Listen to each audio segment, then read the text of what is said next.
Hey, it's your boy Jayhardcore, Hardcore Boxing News. I'm here with my guy, Ricky Funez. How you doing today, bro? What's going on, brother? What's happening, man? It's a pleasure to be on your radio today, man, on your podcast. Oh man, it's a pleasure to have you on, my friend. Without a doubt, man. I was looking Thank you, forward to man. this for the last 2 weeks, man. I mean, once I heard your story, I was like, man, I got to get this guy on, man, That's because awesome, man. Thank you. yeah, because your story is a boxing story, you know what I mean? So I'm looking forward to my people to hear your story, man, on how you got into boxing, man, from tagging the glass to carrying the spit buckets to being the owner of Ken Goose, man. So with no further ado, I'm gonna turn it over to you, bruh. How did you get into boxing? Man, it's a long story. Well, I'll keep it short for you, No, take your Um, time. I got time, my friend. Let's go the long version. That's no problem. Beautiful, beautiful. Yeah, man. I still remember. I'm originally from Honduras, Mm-hmm. Central America. My dad brought us here. My sister, my mom, when I was 6 years old.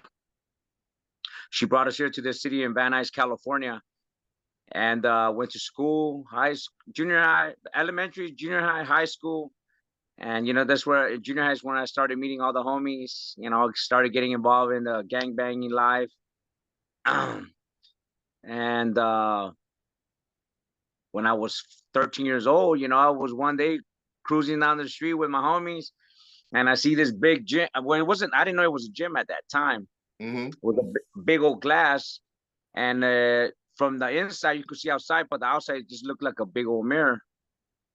And at that time I was trying to make a name for myself in the neighborhood. So I got one of the scribers. If you know what a scriber is, it's like a diamond shaped scribe that they use to remove stuff, and has little diamonds inside, little clusters, that when you scribe on a glass or anything, it just scratches this thin. Mm. So what I ended up doing was tagging Barrio, Van Nuys, BVN, Daffy, and I didn't care. I didn't mind. I was tagging on the walls at that time everywhere, but this time was for a particular building with a big old mirror. And I didn't pay no mind to it till like 2 weeks later. We decided to go through the same street just to admire my tagging that was there. And this big old white boy comes out. Mind me, I was 13 years old, and I look up, and he goes, "You the kid they call Daffy?" I go, "Nah." Not He goes, me. "Man," he goes, "Don't lie to me, man. Nah, there's this guy. There's a guy in here that says he knows you." I go, "No, it's not me." So this guy comes out. His name is Larry Lowe. He grew up in the neighborhood. He goes, "Man, why would you do that to our home gym? Blah blah blah." And it's this big white boy named Joe Goosen.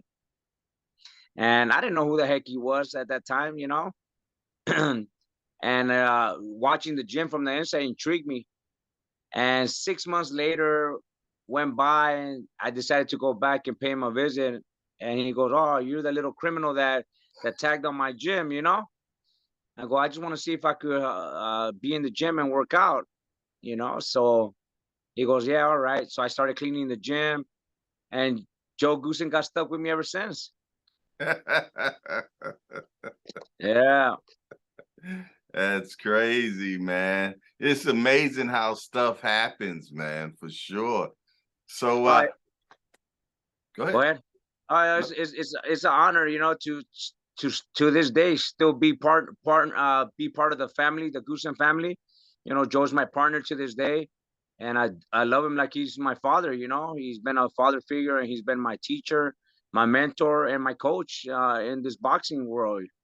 I assisted Joe for many years since I was 14 years old, and till maybe like 8 years ago, I started just get my wings and fly away and start doing my own thing.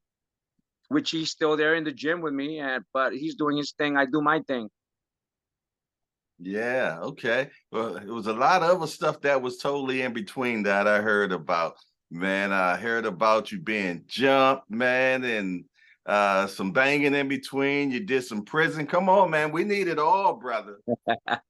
But you have to have the stories. You got to ask me, man, because if I go, you have to have those questions for me, so I could be ready to tell you. But That's right. I'll break it down to you. Okay.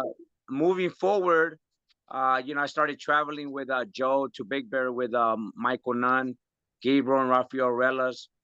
My first training camp with them was when Rafael fought Freddie Pendleton for the IBF championship at the Forum. I still remember that day. That was my first camp. I was with Carlos Navarro, Jose Navarro. They were up and coming fighters. They were top notch fighters in the amateurs, and I was so starstruck at that time. I still remember Gabriel Relas didn't like me because I was always bald. You know, I was like a gangbanger. And I didn't have money to buy a camera or anything. So one day I ended up going, because at that time there was this store, Kmart, was the only store in Big Bear.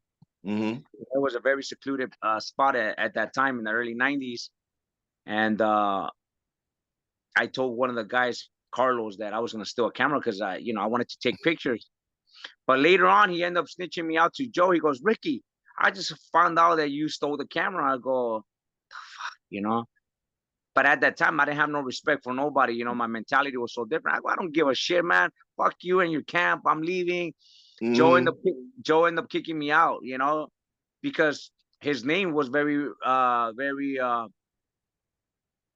can I put it? Very important in Big Bear at that time. You know, everybody rented out the Goosen gym. Oscar de la Hoya rented out the gym before he even made his own gym up there. And Joe says, you want to embarrass me? Because if you would have got caught, it will fall back on me. And so I was pissed off. He kicked me out. And I remember, I don't know if you remember Hector Lopez. I do. Hector Lopez, I ended up calling Hector because we were friends at that time. I go, Hector, you know, I got kicked out by Joe. And it was snowing, man. It was snowing at that time. I was outside, you know, all cold. Hector came pick me up and he took me to his cabin and ended up talking to Joe to let me back in camp. And, you know, I apologized to him the way I was rude. You know, I started learning how to think differently than from the gangbanging mentality or the street life. Yeah, that I had at that time. Moving forward, you know, Rafael fights for the IBF. I'm there with Joe and everybody else. Rafael wins the title, and you know, it started being fun, going back and forth up to Big Bear with Michael Nunn, Jeremy Williams, Lionel Butler. It was just exciting time, you know. Michael Nunn was an exceptional guy, man. Tell us a little bit about him. You know, he was one of the coolest dudes that at that time was really cool before he even went to prison. But I still remember one time I was a kid still, you know, I was starstruck by him as well, you know, because I started knowing who the fighters were and who I was around, because I really didn't know who was around me, because I started researching, oh, you in this camp. I didn't know how what's the word I'm looking for, the opportunity and how privileged I was to be in that camp. You know, Michael Nunn and all them fighters, you know. One day I gave him the Polaroid camera, you know, just kissing ass, you know, trying to find favoritism in them, you know, to like me. And one day he just was in a bad mood and trying to punk me, you know, man. And I told Joe, you know, fuck him, I'm gonna shank his ass. And I was pissed, man. But this time I was 16 years old already. Yeah. You know, I'm moving forward. Yeah, I was 16 years old. I didn't give a fuck. Excuse my language. I didn't really care. And Joe went to tell Michael, no, Ricky, Mike, you gotta be careful, Ricky. You know, he's really pissed, and he'll come in the middle of the night and stab you. He'll shank you. Joe, if you ever interview Joe, he'll tell you that story. Oh, I'm more than sure, bro. I'm more than sure. Yeah, so, you know, there was another time, I'll tell you another story. This one was for Gabriel, and he was fighting Gotti. Carlos Hernandez. You remember Carlos Hernandez? Yeah. Do you know who was the first person that was considered that dropped Mayweather Jr.? That was him. Yeah. You know why? Yeah, because Floyd, did he hurt his hand or something? Correct. And touch the canvas, and it was considered a knockdown. Yeah, yeah.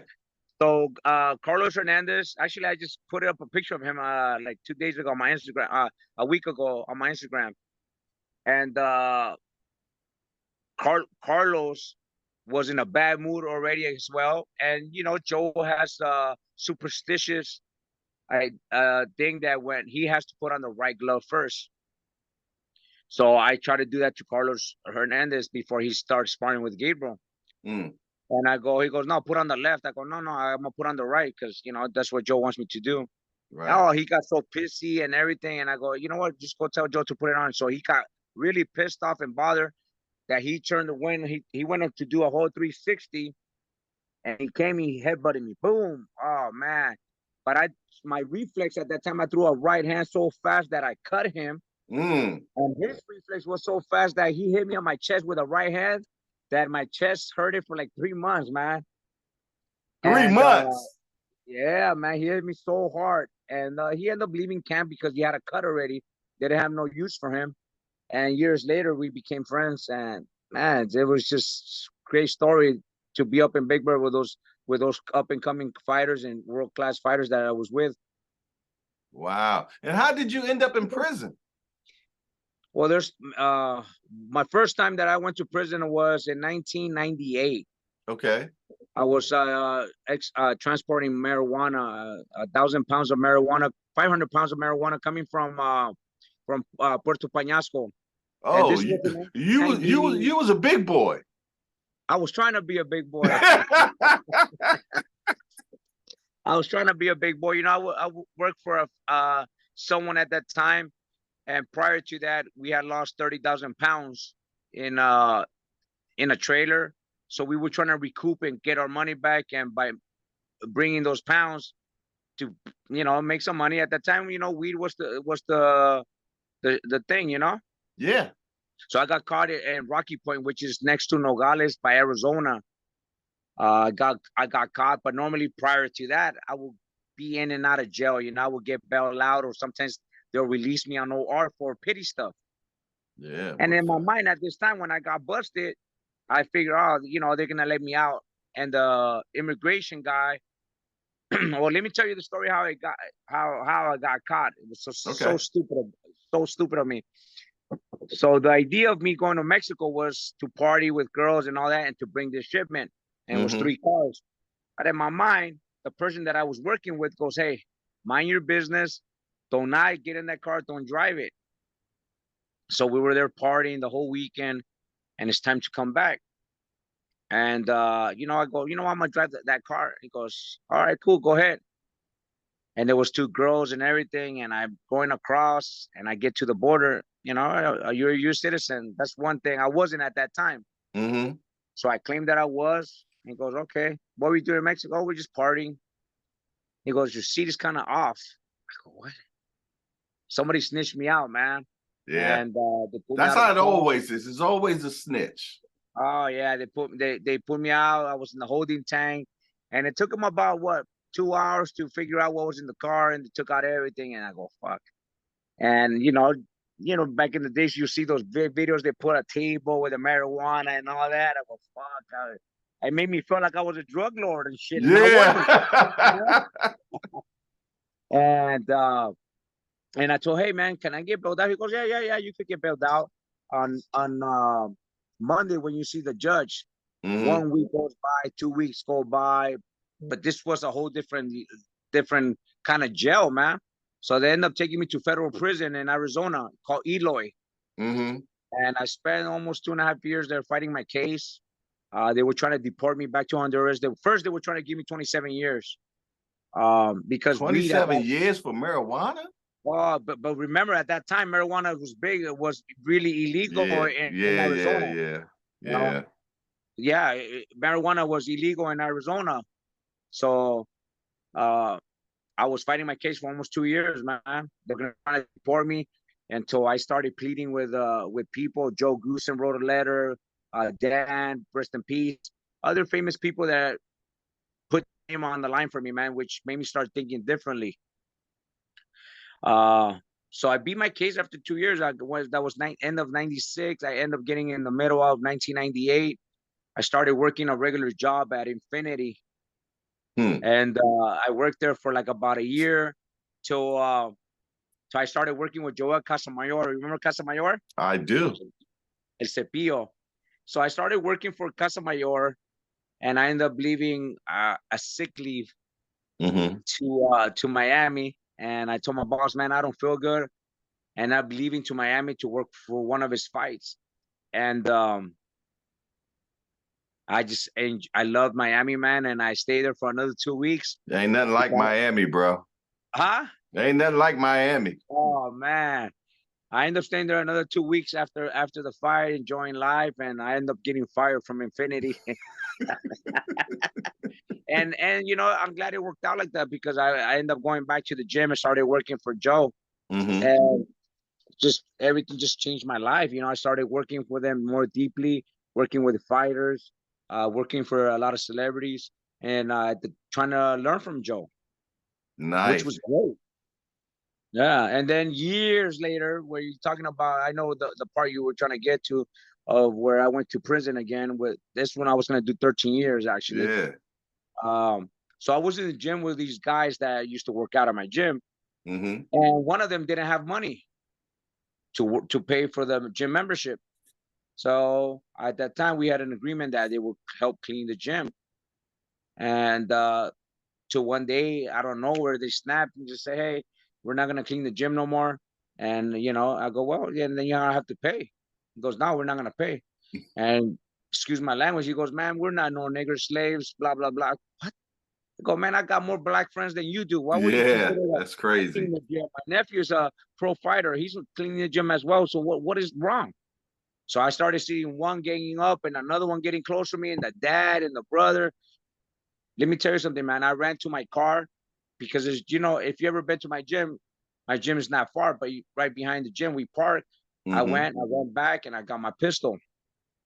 But let me tell you something. When I grabbed my pistol, it's like I just blanked out and I didn't give about anything, man. I didn't care nothing. And I went back. I clocked my 9, and what I didn't want to kill. I was not gonna kill the dad, but I was about to shoot him on the leg to make an example. Right. And one of the sons gets close to me and starts grabbing the gun. And we're wrestling. And in my mind, I go, fuck, if he takes this from me, he's going to shoot me. Mm-hmm. So we started wrestling and I let one go. Boom. One goes on by the ring.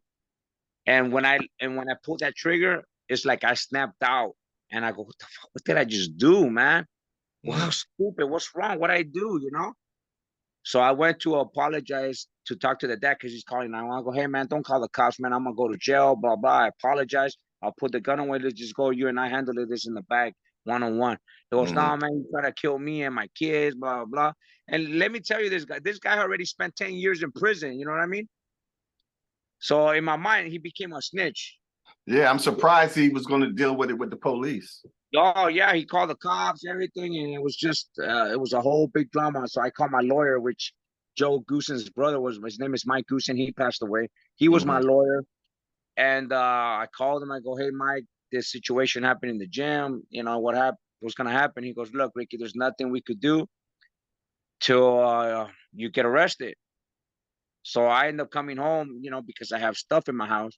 I end up coming home and just waiting, put everything away. And normally the cops raid your house like around 5, 6 in the morning, 3 in the morning to surprise Mm-hmm. you. And I go, fuck, all right, cool. I'm just gonna go to sleep and just wait. At 10 o'clock, I hear the helicopter, my complex. I hear the cops. Everything was surrounded. Come outside. And I go, so embarrassing, man. They brought the helicopters? Helicopter, everything, bro. We had undercover units, crash unit. Because I'm known as a gang member at that. I don't Oh, know. okay. So they thought that you were dangerous. Yeah. Oh yeah, it was crazy, man. They had the SWAT. It was crazy, bro. It looked like a little movie, seriously. And they end up arresting me. I go, I don't want to talk to my lawyer. I don't want to talk to you guys. That's right. And I fought my case for like about a year. Fought my case for a year. I went to so they were trying to give me 13 years, my first lawyer, he was sick. Mike was kind of sick and kind of got me a bad deal. So I took a plea deal that I'll do 1 year in prison. Mm-hmm. And I got a 13-year joint suspension and a strike. So I go, no, that's not a good deal. They told me that. I end up getting another lawyer, which ended up costing me a little bit more money. And Mm-hmm. this lawyer named Bruce Kaufman, he goes, Ricky, I could get you a better deal, but you still have the 13-year joint suspension because you signed that with your first lawyer. Mm-hmm. I end up doing 6 months in Supermax. I got out in 3, and I had to be good for 5 years. So I've been clean ever since, man. Nice, nice, nice. Man, you never, one thing, our decisions, man, will definitely pre-plan our lives, to be truthfully honest. I've been into some stuff myself too, so I totally understand, but bro, for sure. I And grew up the in, thing is that people try to test you. Look, I'm not about that life. yeah, I'm not about that life anymore. And when I say I grew up gang banging, you do your little things here and there, but I wasn't a crazy hardcore gangster. And I mm-hmm, will never admit that I was a shot caller or any of that. It's just you grew up in that life and you gang bang and you do your thing. But thank God I never got too deep into it where yeah, that's my life. I have a life. Boxing changed my life, and boxing is where I made my career, and boxing has given me so many opportunities. And right. thanks to Joe Goosen, that's where I'm at. Because Joe took some time off. That's why I ended up having Tengu's Boxing. Joe took some time off from boxing and went on the road with Rob Schneider and a lot of celebrities. And he gave me the opportunity. Hey, Ricky, you know what? Do you want to take over Tengu's and it'll be yours? And what? It fell on my hand, man. What am I gonna say? Hey, you So, can't beat that. Hey, so I man, started. So I started promoting Tengu's Boxing like there's no tomorrow, man. yes. Like no tomorrow. I pushed it and going back to what I was saying with before Dan Goosen passed away, I was in the hospital when he put me to the side. Mm-hmm. And I always remember that he goes, Ricky, keep Tengu's Boxing alive because no one is gonna push it alive more. Not even my family's gonna push it like you have. Mm. And that's what I do best, man. Nice. Hey, man, you were part of one of the most classic fights, man. Let's talk about that Diego Corrales against Castillo, man. Man, that Castillo fight was a night to remember. Yes, talk about it. I remember I was suspended in California and Nevada. Mm-hmm. It's such trouble. Something happened. But I still remember. No, but let me go back how that started first. Okay. So Casamayor used to live with me, Joel Casamayor, and Mm-hmm. Joe Goosen used to train Joel Casamayor. Mm-hmm. So we're getting ready to fight Diego Corrales. James Tony and Holyfield was the main event. I still remember October 8th, 2000, 2003. Was it That's 2003 what I'm or thinking. 2 or 3, wasn't it? yeah, 2003 or 2004 it was. Okay. Anyways, Corrales ends up fighting Casamayor. It was one of the baddest fights. Casamayor ends up beating and stopping Corrales because of the blood and all that. Mm-hmm. It was just drenching blood from his mouth. The rematch comes, and something happened in camp that Casamayor ended up leaving Joe due to financial stuff and all that. Guess what happens? Joe Mm-hmm. had another assistant at that time named Elon Heim. Elon Heim gets Diego Corrales to come and train with Joe Goosen with Jack. Jack is one of our good friends. Jack works with Jay Prince and all them Jay Prince managed Diego Corrales. Mm-hmm. They end up bringing Diego to our gym. Diego was, me and Diego became very close because I remember Diego from the amateurs and from the Olympic trials. Mm-hmm. And I met him in Wyoming. He fought there, and we became good friends. We started chit chatting and everything. At the time, my wife would cook for him and would come over my house. So the fight night comes. They end up fighting. the rematch. And Corrales ends up beating Casamayor. And now Corrales ends up fighting 3 times a year and wins 3 titles. IBF, he wins the WBC against Castillo. Fritas, Popo. And who's the other one? Casamayor, Popo, and Castillo. So now that was the best camp ever, man. So we end up beating Casamayor. We end up fighting Popo, and then guess the fight comes first for Castillo. And that was the best training camp ever. Never seen anybody train like Corrales did. Yeah, because normally Corrales will fight. He's a good boxer from the outside and everything. And a lot of people thought, you know what? Hey, how about we train so hard to fight on the inside, which Joe made him fight on the inside, train everything on the inside, everything short. And a lot of people, because Corrales is going to come out and box Castillo. And I'm sure Castillo thought the same thing. And that's probably what they trained for. Let me tell you something. When he went there toe-to-toe in front of me, it was like surprising for everybody. It was a brawl, man. From round 1 all the way to round 10. A classic. Most exciting classic fight, man. That it was like, man, that you don't see those no more. I still watch it once a year. Oh, me too. Me too. When it comes out of Showtime, Showtime did a great job, man. Just that's where Showtime started blowing up because HBO was on top of the game at that time. They were. And Showtime was trying to brand themselves bigger than where they were, and that's what brought up Showtime. Yeah, man, that was an amazing fight, man. You don't get fights like that anymore where they just take that much risk, man. You know what I mean? Well, look, one fight impressed me like three weeks ago was that kid from Puerto Rico, man, it was it was the company that I work with, TGB. You talking about I guess Herd? No, not that one. Prior a week before that one. It was the Puerto Rican guy. Damn, what's his name? Oh, Matias. Matias, man. Subriel Matias. He's oh my goodness. He's a bad boy, man. Yeah, he put 140 on notice. Badass. Look, the other badass is what's his name? Ennis Boots. I love that kid.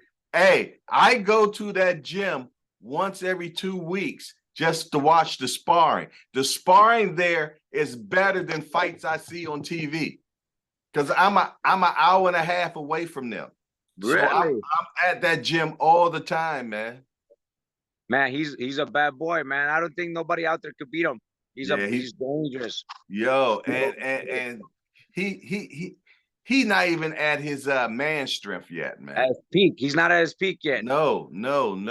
I oh my goodness. He beat a fighter that Joe was training, Sergey Lipinets. Oh yeah. He put hands on him.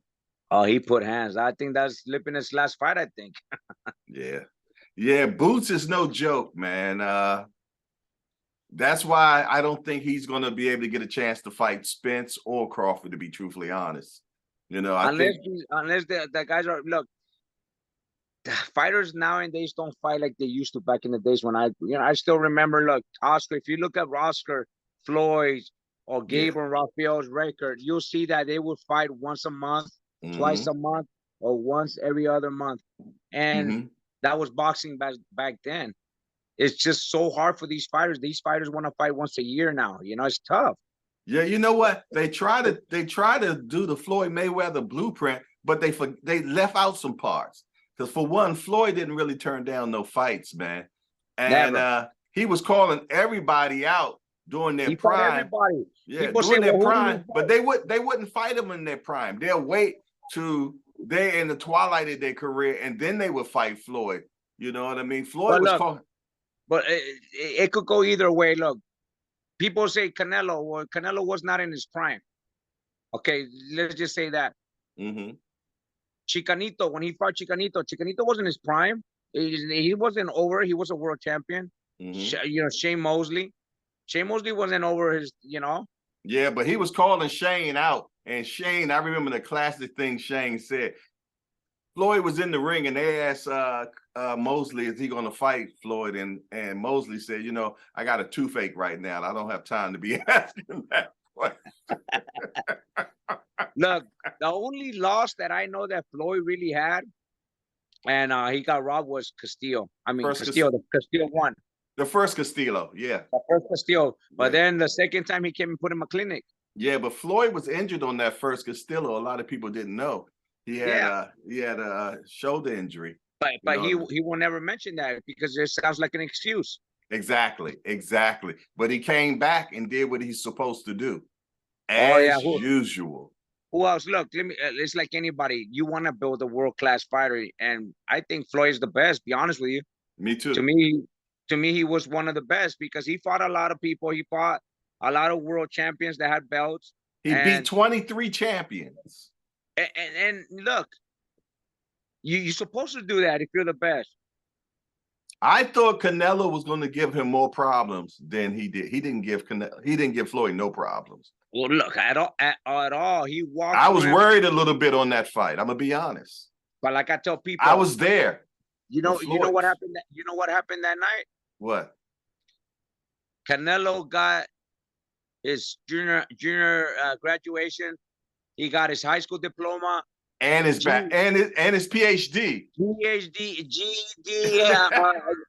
bachelor's degree, and PhD. He got everything that night. Yeah, and he became the face of boxing. He became a beast after that. That is correct. That is totally correct. Learned, he did a lot of stuff that Floyd, because look, normally Floyd would break down your career or tear you down, but Canelo came back and he is one of the best, I believe. Yeah. I mean, look, he's going down, I think. Yeah, he's in a decline. You can't say he's declining because he fought Bivol. Remember, Bivol is fucking 3 times bigger than him. There's no excuse. But Canelo shouldn't even be up there, man. Yeah, I'm gonna tell you, I said something about that. You know what I mean? And people argue with me about it. And you know, about how Canelo kept going up to different weight classes. And I'm gonna be truthfully honest, sometimes I felt though he grabbed low-hanging fruit. You know what I mean? When he went to these different weight classes, like how he was gonna fight Mac, what was the kid? Macabos, the kid Badu Jack just beat up. You know, Canelo supposed to been fighting him. You know what I mean? But they was like, nah, we're not paying for this one. You know what I'm saying? So I told my son, I said, when he fights this guy Bivol, I said he's gonna lose. And my son was like, get out of here, Dad. I said, nah, he's gonna lose this one. He bit off more. He bit off more than he can chew. And you know what? Look, you got to give him props because he was challenging himself to try to be something like Roy or James Toney. There's not a lot, you know. James Toney was another guy that I worked for. He was a badass from middleweight to become heavyweight champion of the world. Only person really could beat James Toney was James Toney. And he did. Look, let me tell you something. I worked for him for 2 years. He beat himself because I know. I remember I was with him when we fought Hakeem Rockman. He could have, you know, I was there when he fought Samuel Peters. And I saw the undisciplined life that he was living, because if he was disciplined, he could have beat all these guys, man. Exactly. He beat himself. Exactly. Well, he beat himself, and the fighter beat him as well. And just took a shit after that. Dan Goosen brought him back from the dead when he fought Vasily Jirov. Yeah, I remember that. Yeah. Yeah, man. Tony was a bad boy, man.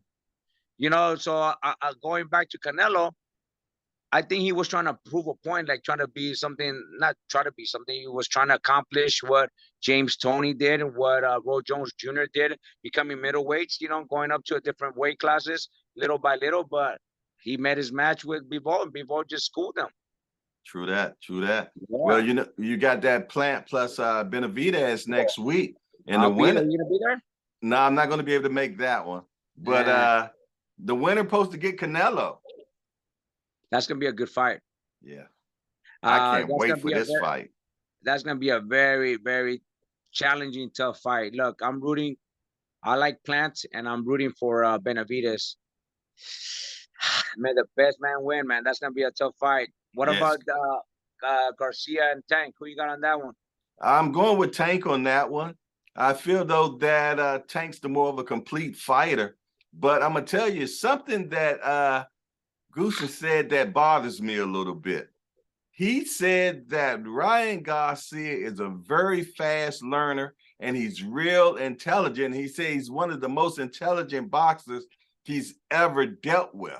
You know what I mean? Now, I'm not saying, I don't know if he's saying that because he's his trainer, or is that what he actually sees? And if that's what he actually sees, this fight is going to be tougher. I've been saying this fight is going to be tougher than people think it's going to be. Well, look, he's an intelligent trainer, I know he coach, is. Yeah. and a teacher. Remember, he trained many southpaws for a long time. So Joe is not no dummy. Like, many people say, oh, it's a challenging fight. Remember, he had Michael Nunn, southpaw. He had Casamayor, southpaw. He had Frankie Lyle, southpaw. Southpaw.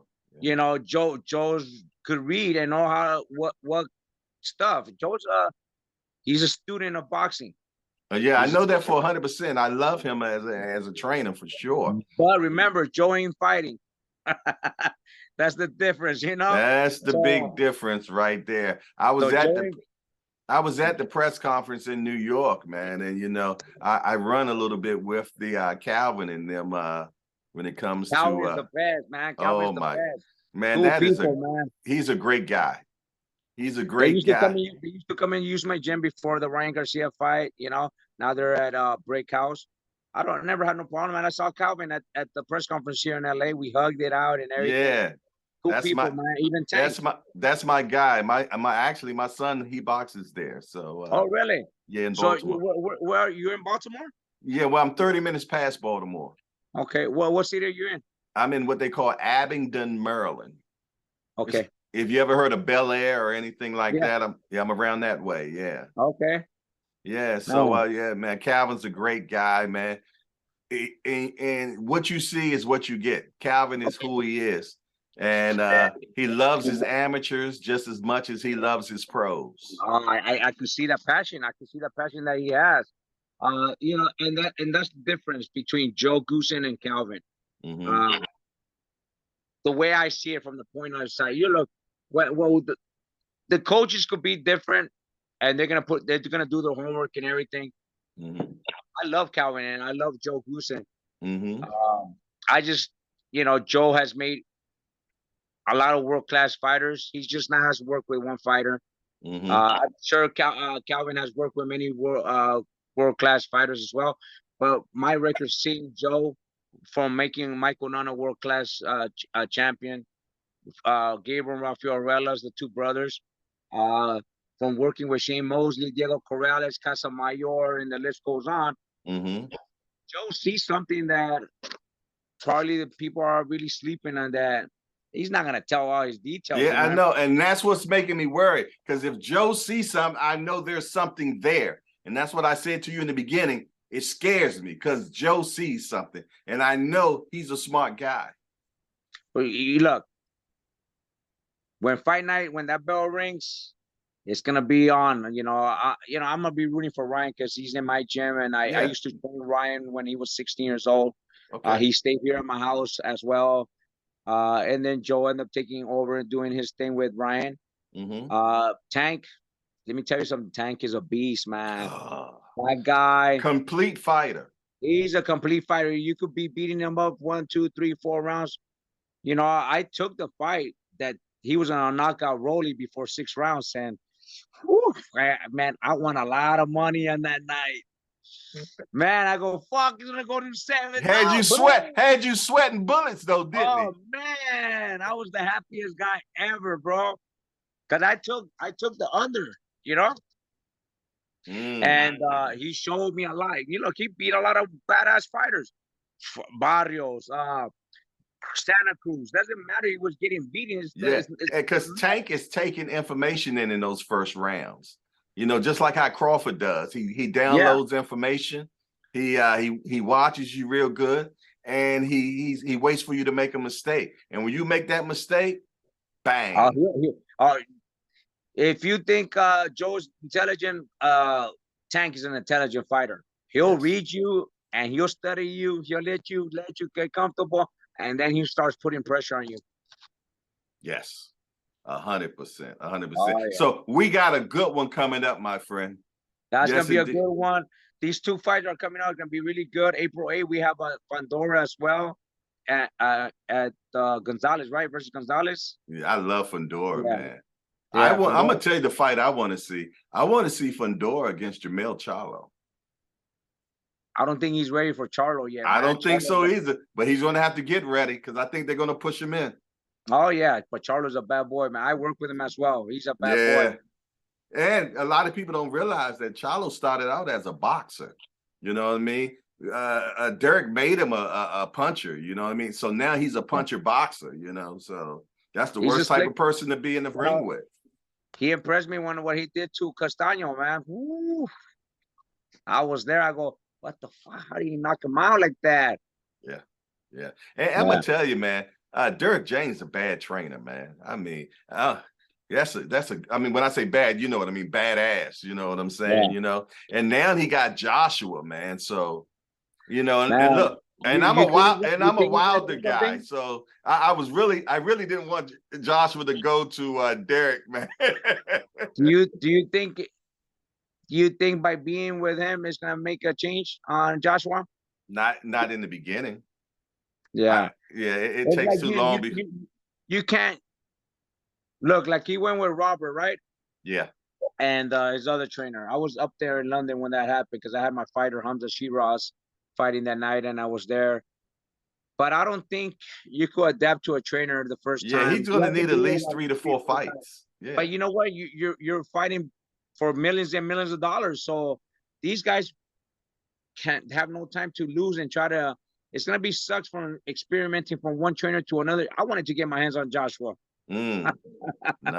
You know, I just feel like I have a certain style, like Joe has taught, but I like learning from different coaches. You know, I like to blend in. My thing is when I teach a fighter, I like teaching the basics. Stick to the simple thing: jab, right hand, hook, jab, right hand, left to the body. Start with a jab, finish it with a jab. I like sticking to the basic stuff because Yeah, the stuff you're gonna the use, fundamentals are the best. You that's what know, I like. and that's what Derek James is about. He's about the fundamentals. Yeah, That's why Spence is so good. You know, Spence is a bad boy too, man. Yeah, he's about them fundamentals, man. You know what I mean? And he keeps that constant pressure on you, which does not allow you to think. You're thinking more about not getting hit opposed to what you're going to do. So he keeps you on the defense instead of the offense. And as a trainer, you want to build the best fighter. Yes. Like to me, Joshua could have been a complete complete different fighter if you learn how to put pressure and take a little bit of risk.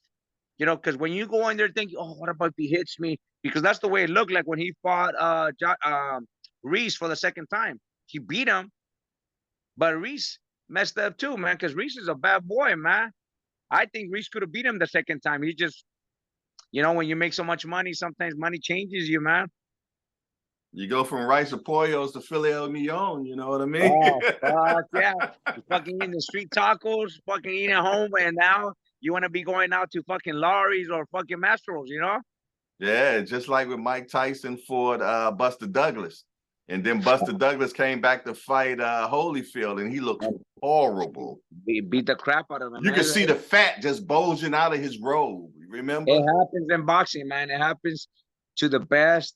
And it's just so hard because this is a cycle that's got to be broken, man, with these fighters. I've seen fighters that make millions, and in their career, they just end up being broke, man. It's really sad. And my advice to a fighter, I say, make sure you get yourself, when you start making a lot of money, you start finding yourself a financial advisor that you'll be able to invest your money, because boxing is a short time career for a fighter that's making money. And for us trainers, if we don't have like an Errol Spence or a Canelo that's making a lot of money, we're like me, I'm still trying to make it, man. I'm still trying to make a name for myself in the boxing world. And I think the one, God willing, that's gonna make a name for myself is gonna be in Europe is Hamza Shiraz. He's my 160 pounder. You know, he's 23 years old, 6'5". And, you know, we just moved up from 154 to 160. Yeah, I've been checking them out. Huh? I've been checking them out. He's a baby still. He's a baby. He's learning, but that kid he's a strong converted southpaw, man. Yeah. Strong. Yeah. Well, make sure you talk to him. I want to interview him for sure. Yeah, that'd be great. He's very, I speak because that kid is really well spoken. Okay. Yeah. I Yeah. definitely want to interview him, man. Get him out there. You know what I'm saying? So Yeah, that man. is so important. He comes here. We start camp May 1st. We Okay. fight. God willing, we're fighting on the undercard of Usyk and Fury. Fury. Yeah, Nice. Good exposure card. yeah, he'll be the co-main event. God willing again. So. Oh, that's a good exposure card, man, for Oh sure. yeah. Nice, So, nice. Yeah. it's like anything. They're building the kid up. They're building the kid up right now. He's 17-0 with 13 knockouts. They're building them up. So far it's been great with our camps that we've been doing out here, and then we go back to England. We're there for 3 weeks, finish camp, and do our business. Yeah, they're moving them. They're moving them good, man. Yeah, look, they're making him.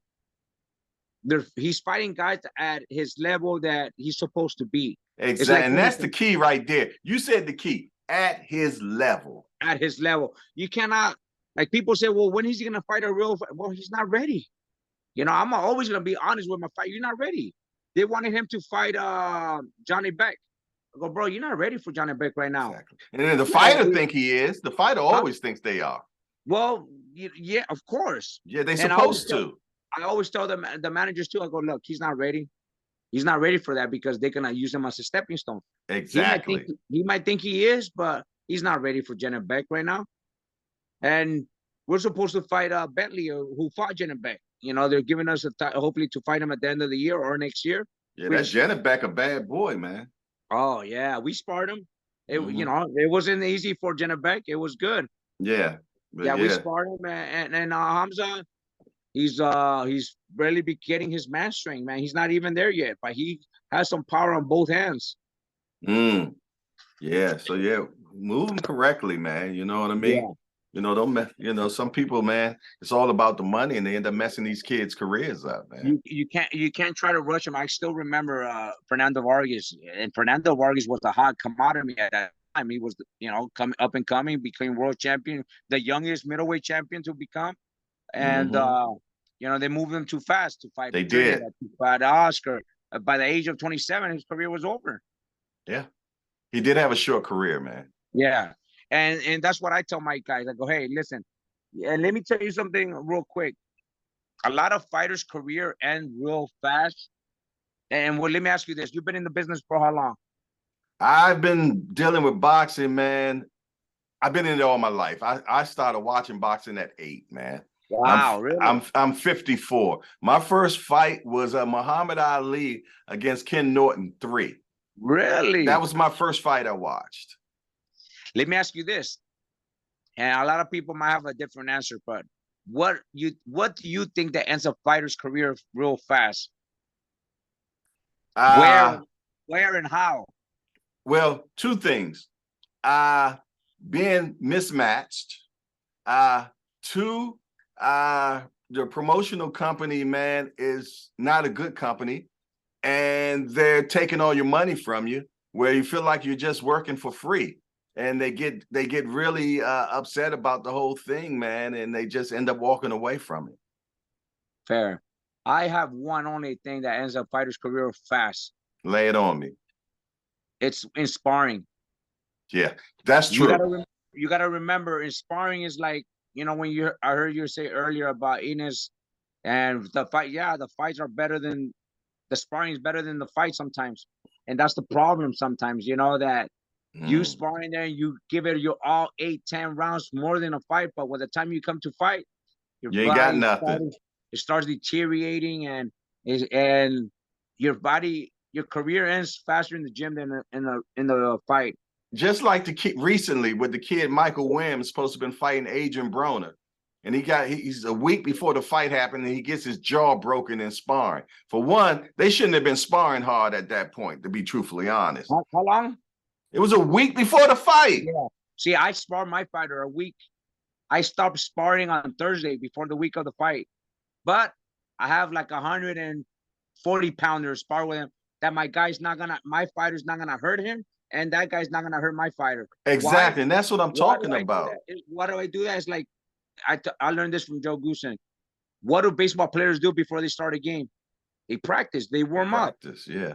Before the week of my fight, there's fighters that stop training 2 weeks before the fight. They start sparring. They just hit the bag before 2 weeks before that. Now I go, no. We just do light work on Monday. Maybe Tuesday we do another light sparring, 3-4 rounds just to stay loose. Wednesday we start checking our weight. I feed my fighters during the week of the fight. I never dry out my fighter till the day before. But I'd be checking my fighters' weight, make sure that they're on point. But sparring, yeah, I learned something, and I'm gonna tell you this. And I've been seeing it, but I didn't pay attention to it. So like 3 weeks ago, Floyd calls me and he goes, Ricky, can I use your gym? I go, yeah, of course, Floyd. You know, I'm always gonna open the gym for you, champ. So I went to open the gym, and why you think Floyd's been where he's at now? You could hear him talk properly. You could hear him not, you know, because he never took the damage. He gets small guys to spar all the time. Smart. And Floyd does what he does best. He mind fucks you. He breaks you down by talking shit to you. And by that time you get into the ring, he just broken you down already. Like you don't know how to respond to him. I go, fuck. He's done this his whole career because he's been doing camps since 2010 in my gym. 2009. Yeah. He's been using my gym, and I will see him. Man, I know you done seen some stuff too, boy. Oh man, it's like I'll give you an example. Talking about Muhammad Ali and Ken Norton. Whoever grew up with Muhammad Ali and got to see him train, that's where I'm at right now, seeing Floyd train. Yeah. You get what I'm saying? Yeah, they say Ali trained like a bull. There you go. Whoever grew up and said, well, I was in the gym. I used to see him spar so-and-so. I used to see him talk smack to his fighters. That's me. I could say later on in the future when Floyd is really considered, well, he's considered the best, but when he's up there later on, maybe 15, 20 years from now, well, you know, I was there. I used to see him talk smack. I used to see him train. You know, I had the opportunity. I had the privilege and the opportunity. I saw Mike Tyson train at my gym when he fought Francis Botha. That's another thing I could speak about. You know, it was just amazing, you know? Yo, that dude, Francis Botha, he was a big dude, man. I stood beside him, man, and I'm a big guy, but this guy swallowed me. Huh? How tall are you? Well, I'm 5'10", but I'm wide. You know what I mean? Yeah, so I'm like 260, you know what I'm saying? So, Botha, man.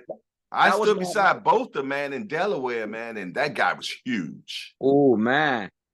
But that was my thing, man, watching Floyd do that for years, but it never caught my attention till like 3 weeks ago. Because you remember, boxing, you learn something different every day. Yeah, you always learning in boxing. I'm always learning, and I like learning, you know. I want to be one of the best trainers out there that's considered, you know, and someday that I'm not in no rush, and I don't think I'm at that point right now. I'm taking my time, you know, until I find the right person. Right. I find the right fighter. I had so many opportunities that presented itself that a lot of people don't know. I'll give you an example. Andre Berto, that was gonna make a name for myself. Berto hired me for Victor Ortiz too. When he got caught with steroids, you know. You know, had Showtime follow me. I was working with his old trainer. And we were in Florida. We were in Winter Haven. I was there for 2 months. I go, fuck, man, this is gonna give me a name for myself for the first time and give me a break in boxing. And we were working so hard. We were gonna beat Victor Ortiz, man. We were gonna beat him. And got caught, and the fight got canceled. And then I had to start all over again. And like, fuck. But you know what? It's boxing. It's boxing. Okay. It's a dirty game, baby. Yeah, but one thing about it, man, you're known as the celebrity trainer, man. I mean, a lot of people don't know, but you're the one that actually started Jake Paul and Logan and them boys. Am I correct? Yeah, you're correct about that, man. And I signed an NDA. Brad Pitt. Well, Brad Pitt was because of Joe Goosen, you know? Yeah, I know. Adam Sandler. That's my guy, Adam Sandler, man. He's funny as shit. Hilarious. I will go with Joe because, you know, Joe Goosen's son used to work for, he still works for Adam Sandler. And we will go to Sony Studios and train Adam Sandler, and Joe goes, go ahead. And Joe will open up those doors for me. You know what I mean? Yes, yes. From there on, I will work with Antoine Fuqua. You know who Antoine Fuqua is? Yeah, that's the director. The director Yeah, for Training Day. He just did yeah. Equalizer 3. You know that, Uh, yeah. so, you know, the list goes on. Justin Bieber because of Floyd. Those Mm-hmm. opportunities always happen. But see, this is how I make my living. Because if I make a living trying to make a fighter, you know, 10% out of what, $100,000, $10,000, you don't make that goes directly to your bills, you know. Yeah, this taxes wear it out, Jack. So you know, I have to find a way to make a living as well. But I love boxing. Boxing is my thing. Uh, You you gotta know, love this sport, man. I love this The sport. Even sport though that doesn't love you back. you got that right. One day you're here, one day you're not. But I'm still trying to make it, man. Man, and man, you've been doing a beautiful job, man. And I've been Thank following you. your career from afar, but I've been checking I you out for a appreciate it, long man. time, bro. It's an honor that you know you're an older cat and you've been following boxing for a long time. And like I said, it's an honor to be here because you're over there and I'm here, and to get that recognition that you say it's an honor, man. Because look, I'm always gonna be humble, Mm-hmm. but you know, there's people that want to trash talk you and they want to talk. You know, people want to test you out all the time. But when you want to respond back to them because they, oh, you're a shitty trainer, and you reply back to them or you respond to them in the way, in the tone of voice that they talk to you, you feel like you're a piece of shit to them. Yeah. You're a jerk. You know, you think you're all that, but it's not, man. I'm just defending myself. I stopped responding to comments. It's horrible Yeah. sometimes, man. It Yeah, gets I got to the point where I just laugh. You know, I send them a smiley face. It kills them. It kills them. You know what I mean? Now. I like say when people watch this video of yours and they say, oh, he's a shitty trainer. I just like, okay, I don't even want to look at the comments. I don't even trip because I know I'm not going to satisfy everybody. Correct. You know what I mean? As long as I satisfy me and my God, that's all that counts, man. That's it, man. That's it. That's it. That's all I care about. When are you ever coming out to LA, man? Hopefully, I might be out there around the time of the Tank and Ryan fight. All right, beautiful, man. Do me a favor. So we're gonna stay in touch, and I'm gonna send you a care package, man. Some shirts and some beanies. So you can wear some of my Tengus brand, man. I have no problem wearing it, man. I'll send you my address and everything, so you can send. And I'll definitely wear the stuff, man. Because like I said, I'm definitely a supporter of you all, man. I believe in the brand, so I believe in the company. I've been following it from afar. You know what I mean? That's why I reached out to you, brother. When I heard your story, I was like, man, I got to get this brother, man. You know? How did you hear the story? It was you were doing a podcast with these Latino brothers, man. I can't remember exactly what their names were. Is it American? Oh, the three guys from Bakersfield? Yeah. Okay. And, yeah, I watched that, man, and I was like, man, what a story, you know what I mean? And I've been seeing you through boxing forever, you know what I mean? But I never knew your story. I got one more question. Yeah, go ahead. When did that glass finally get that tag off of it? 1994, the earthquake happened. The Northridge earthquake happened. Well, I'm gonna tell you a funny story. Hold on, I know what the story is too. Okay. So in 1994, the earthquake happened, and the glass had to be changed, right? Yeah. So when Joe took time off, you know me, I'm coming on fresh, trying to make the gym look good. I remodeled their gym so many times, man. Yeah, I heard it recently been remodeled. I heard that. Yeah. So I changed the whole glass and everything, and I don't know how much into the time that I changed the glass. Some freaking little prick came and tagged at the gym. Oh, I was so pissed. I felt so violated. I go, now I know how Joe felt. You know what? Hey, what's the irony? How about that? You know what I mean? Can you believe that, bro? Can you believe that? But the worst thing about it that they did it with some kind of acid tone stuff, man, that bigger than mine. And I was so hot. I was so pissed, man. I go, and Ricky goes, the irony, huh? He goes, ain't that something? Life is crazy, man. But it's always a circle. I'm gonna give you a little story. I haven't told this in any podcast. You're gonna be the first one. Okay, we got an exclusive here. Yeah. So going back to like what you said, how the irony is, right? So when I was younger, my job was to steal radios and pullouts, right? Mm-hmm. And years later, I turned pro. I had 1 win with 3 losses. I was trying to compete, but I didn't get far, but I tried it. I know how a fighter feels to be in that ring. I know what they go through. I did the training. I just was undisciplined to go where I wanted. Mm-hmm. I was tired. I was banging girls and all that, and Mm-hmm. that's why my fights would get stopped. Mm-hmm. But I said, next time, whatever. So a friend of mine, I don't know if did you ever see the TV show New York Undercover? Yeah, that was huge. Yeah, so Michael De Lorenzo is one of my friends, Mm-hmm. and he had a BMW. He sold me this BMW, and I was like the king, driving a BMW 2-door, and going back when I was stealing stereos, Was breaking it into the people. 635 CSI? No, this one was a 580, I think, or 530. Okay, yeah, probably 535, It was probably. a 2-door 530i, I think it was. Nice, yeah. It was a nice BMW, man. Uh-huh. Nice. And I lived in an apartment building. And one day I'm heading to the gym, and my window's broken. They stole my boxing equipment. Bro, another time I felt so violated, bro. Like, man, what the fuck? But everything, the irony, man, it comes back. Karma comes back and hunts you down. Karma's a mother, boy. Yeah, for Yes, breaking on all those people, and now I know how those people felt, man. I was a jerk in a piece of shape growing up.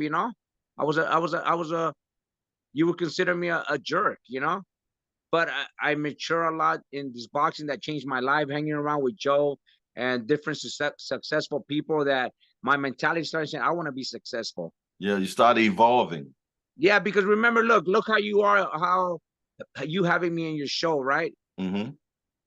It's an honor to you having me, because the problem is with us Latinos and Blacks, we're very envious and jealous of each other if we're being successful.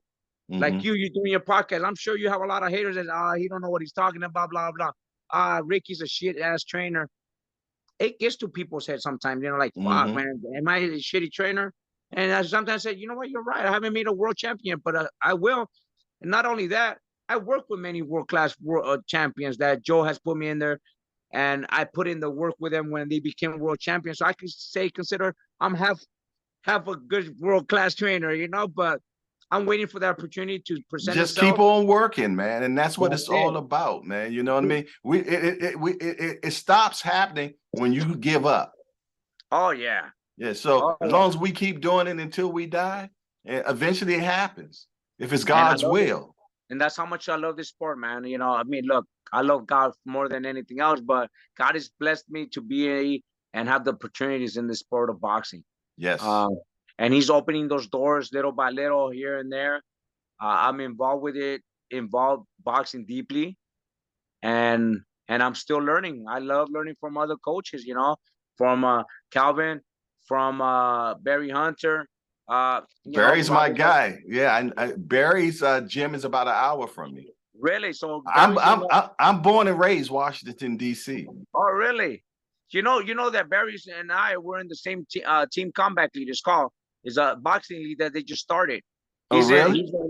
He's in the Washington. Oh, DC. That's that new league they're talking about. I heard about I was talking to Freeway Ricky Ross today, and he was telling me about it. I seen him a couple of times, and I saw him in New York actually.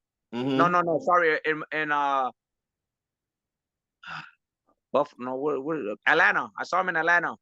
Talking about Freeway? Yeah, I saw him there. I just talked to him today. I seen him multiple times in different areas. Like, yeah, because he says Anthony Peterson's going to be in it. Yeah. So LA, and guess what? He's going against Barry Hunter. Really? Yes. Man, that's exclusive for you right there. He just told me that today. They were trying to bring him to my team, but I go, nah, because we ended that kid's career, because of Lipinets. Bam. Oh, okay. Bam Rios. That's you got a relationship with him, right? Yeah, I trained him for one fight, and I was supposed to train him for. Where is he? I just spoke to him like 3 days ago because we're trying to bring him into a team combat league. to fight Victor Ortiz. Yeah, he just fell off the earth. I mean, I don't hear no interviews, no nothing. Is he okay? Yeah, he's okay. I just spoke to him. I mean, he got that Pacquiao money. I know that. So you gotta always remember, man, sometimes that money goes away so fast, man, if you're not a smart fighter, you know? Yeah, that's true. You have to have I love Bam Bam, you have to have man. that Floyd money too. Yeah. Yeah, Bam Bam, man. That was my guy. He was a bad boy, man. Nice. So yeah, man. So when you out here, let me know. I'll do that. Address. And man, thank you for having me on your show, man. It was truly a pleasure, man. And man, I learned a lot today. I'm so happy we got this interview done. When you said 11 o'clock at night, I'm like, goodness gracious, man. But I said, you know what? I'm going to grab my coffee and we're going to make this happen. I'm sorry. I apologize for that, man. It was worth the wait, my friend. Thank you. This is where I have the free time right now to chit chat with you. You know, my dog is upstairs and I get to chit chat. Yeah, so it's perfect. Well, I tell you what, this is your boy Jayhardcore of Hardcore Boxing News. Got my man Ricky Funez, and we out of here. Thank you, Jay. I appreciate it, brother. Stay in touch. Okay?